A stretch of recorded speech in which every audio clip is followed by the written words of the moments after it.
Hello, this is the third and the final part of the video series on Epidemic Simulator. In this video, we will introduce 4 programming tasks and our solutions. We recommend to pause the video after the presentation of each task.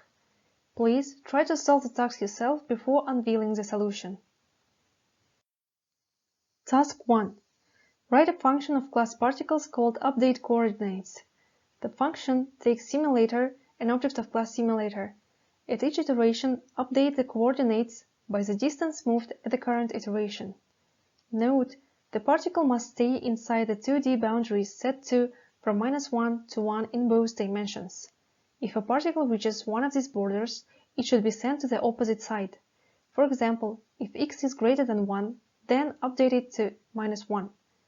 Now, please pause the video and try yourself.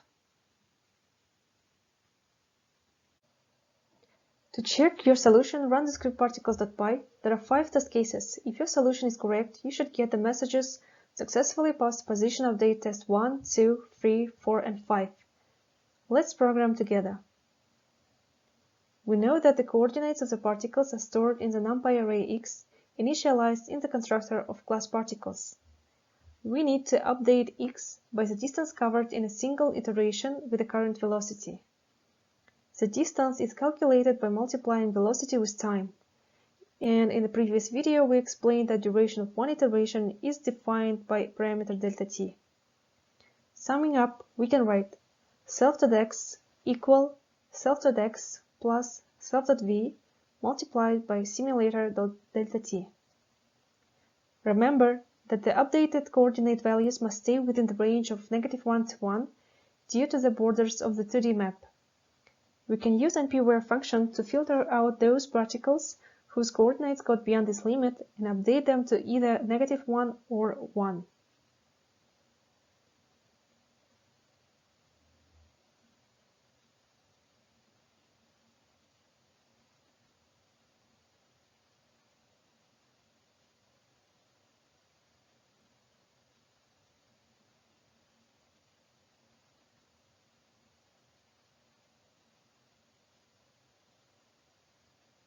Now, let's run the script particles.py. As you can see, we successfully passed them. Let's turn to the second task. Task 2. Write a function of class particles called plot that visualizes the epidemic curves for each state. The function takes 2 parameters. 1. Simulator, an object of class simulator, and 2 is I, the ID number of the current iteration. The ID should be featured in the title of the plot, and the function should save the plot in the .png format in the plots subdirectory under the name states_i.png, where I is the ID number. To test the function, you are provided with the data for plots pickle file that holds the data from running the complete simulator for 20 days. By 20 days, we mean the simulation length variable, not the actual 20 days. Now, please pause the video and try yourself. To check your solution, run the script particles.py. You should get the same image as was shown on the slide. Let's program together. Since we are plotting several lines on the same plot, we will use getCurrentAxis function. ax equal plt.gca. We load the data from pickle file as a data frame, and we continue with the pandas wrapper for matplotlib. So self.df.plot. We are plotting days versus susceptible particles. We are plotting a line.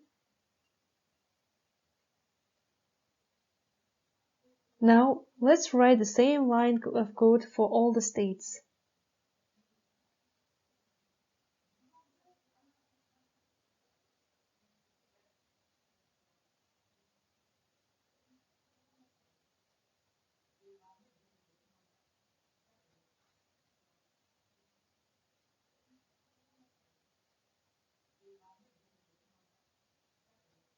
Let's put a title, plt.title, epidemic states, iterations, x label, y label, and save figure.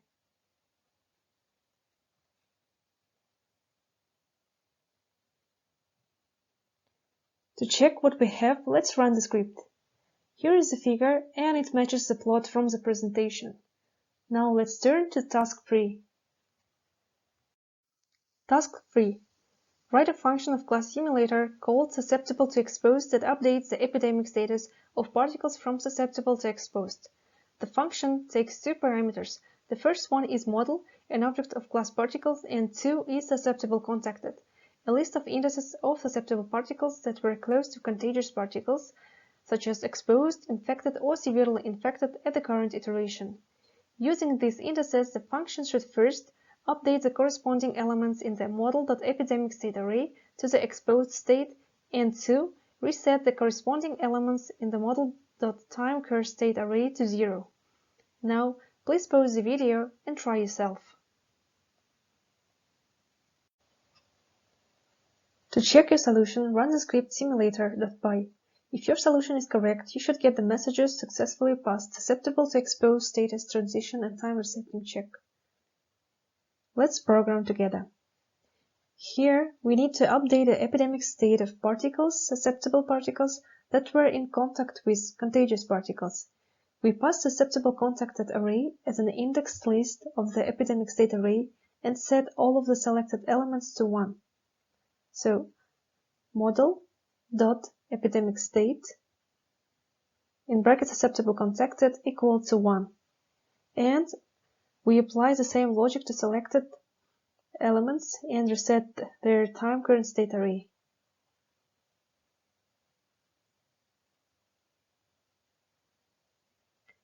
Now, let's run the script simulator. We passed the test and let's turn to the last task number 4. Task 4. Write a function of class simulator called infected to recovered following the example code provided for the exposed to infected method. The function takes model, an object of class particles. The function should first get the indices of the particles whose time at the current state have reached the infected in the model.timeCurve state array. And 2. For these indices, update the model.epidemic state to recovered. Now, please pause the video and try yourself. To check your solution, run the script simulator.py. If your solution is correct, you should get the message successfully passed infected to recovered state transition check. Let's solve together. As we know from the first video, the only infected particles that can transition into the recovered state are those that stayed in the infected state for a predefined period of time called T-infected. So first, we are going to identify these particles with the help of NP-where. Remember, we are looking for those indices where epidemic state is 2 and time is more than T-infected.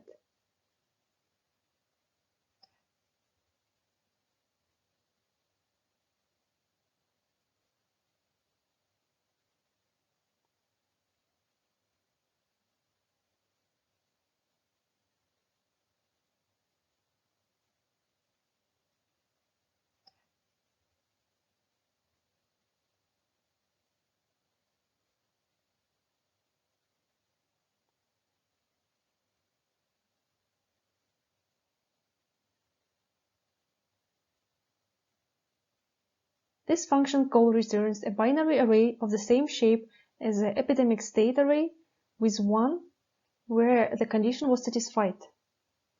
Infected past T-inf is essentially a mask which we can use to update the epidemic status of infected particles. To do so, we will use again NP-where.